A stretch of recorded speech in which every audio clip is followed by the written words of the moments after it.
everybody, welcome back. My name is Abby. I'm with Fitness is Medicine. Today we're going to do another great strength training workout you can do in your home.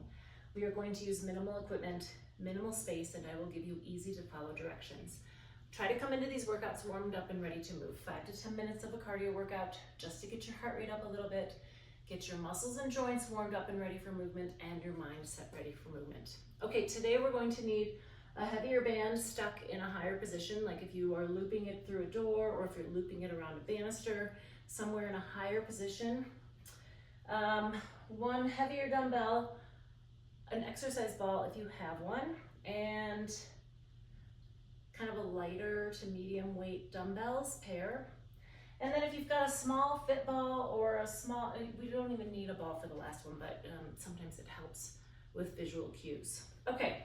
Well, let's start with a lat pull down today. Now, I don't have a super high place to wrap my tubes around, so I use these door anchors, which I've talked about before.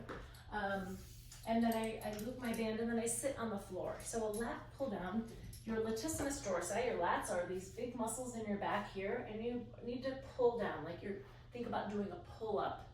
You're gonna use those big, large muscles in your back. So this mimics that. So I'm going to sit on the ground. And even though I'm sitting, I want to sit with good posture, shoulders down and back to start. And I'm going to pull that band straight to my armpits, driving my elbows towards the floor, thinking about squeezing my shoulder blades down and back, and then controlling that band on the way up. Breathing. 6, 7. Let's do 3 more. 9.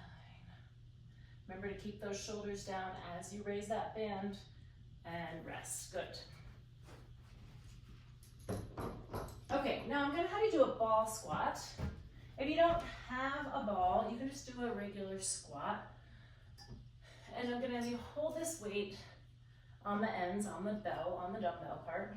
I want you to squat down, and then we're gonna press up. So when you squat down with a ball, I want you to think about sitting your hips back, keeping your knees over your ankles, squeeze your glutes to come up, press.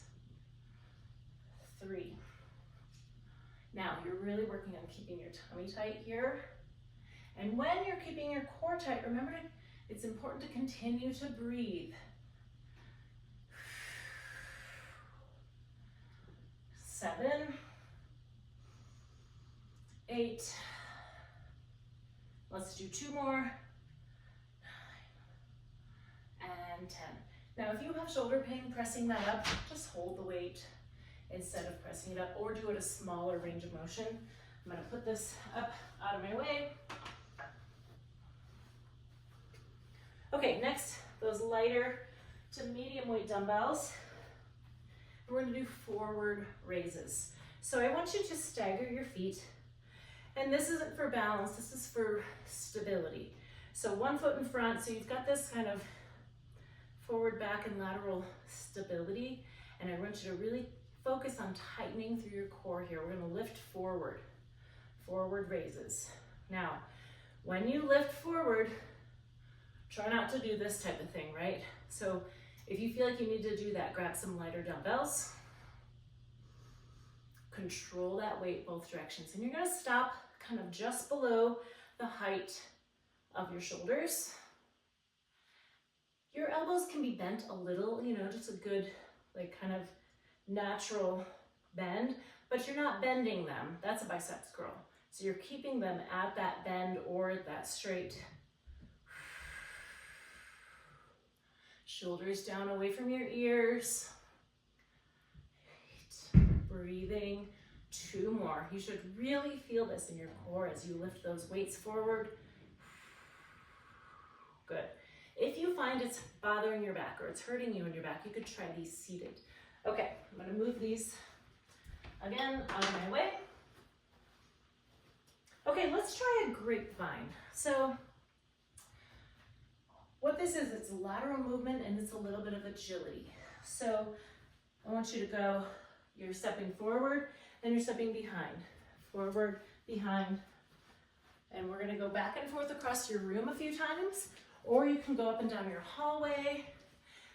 Now go slowly until you get it. You're gonna wanna add a little bit of upper body twist here. So twisting away from that front leg, essentially. Add a little speed if you can. So this is lateral movement and agility, working on being able to move your feet quickly.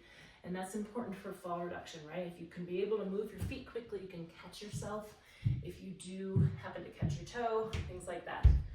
Okay, we're gonna do a balance with a little bit of power.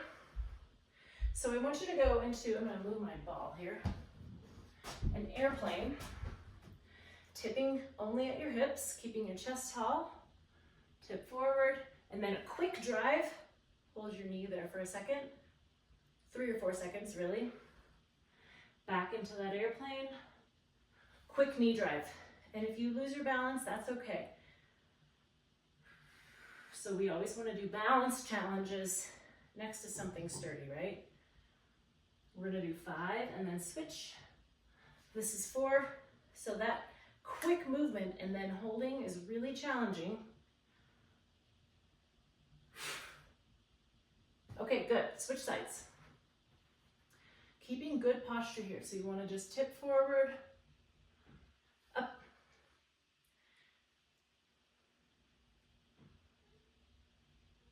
Quick. Good. Really tighten through your core. That will help connect everything here. Let's do 1 more, or maybe that was 3. 2 more.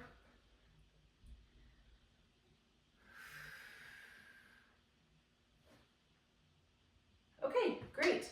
Those can be really challenging, so you might have to work up to it, but do them next to something sturdy. So you've got a wall, you've got your countertop, you've got this, in case you do lose your balance. Okay, we're gonna end on the floor. We're going to do a dead bug. This is a core exercise. Now you don't have to use anything. In my gym, I use a little bit bigger, like fun ball, or a really smaller exercise ball. So what I want you to do is your knees are up, your feet are up off the floor, your hands are up like this. If you're using a ball, great. I can use the ball because it helps kind of demonstrate what I'm doing. You're going to take your opposite arm and leg and reach them out. Now, to start, you want to think about flattening that back, and when you pick your knees up, that will go flat. But when you reach apart, focus on holding that. Now, if you can't keep your back flat, or your back hurts with this, then keep your knee more bent, like this. And that will make it a lot easier to keep your back flat and help avoid back pain if that is something that you're battling. Now, we're doing a core exercise. Breathe. Maybe take a breath here, and then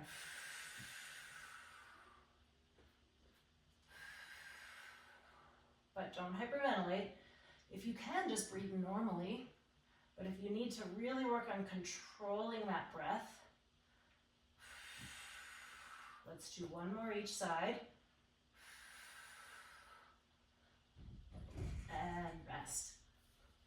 All right, that one can be really challenging. So like I said, use that bent knee tactic or modification if that is helping you with your back. Okay, go through all of these 1 or 2 more times. Add a little cardio in between to keep that heart rate up, and then follow with a good cool down and stretch.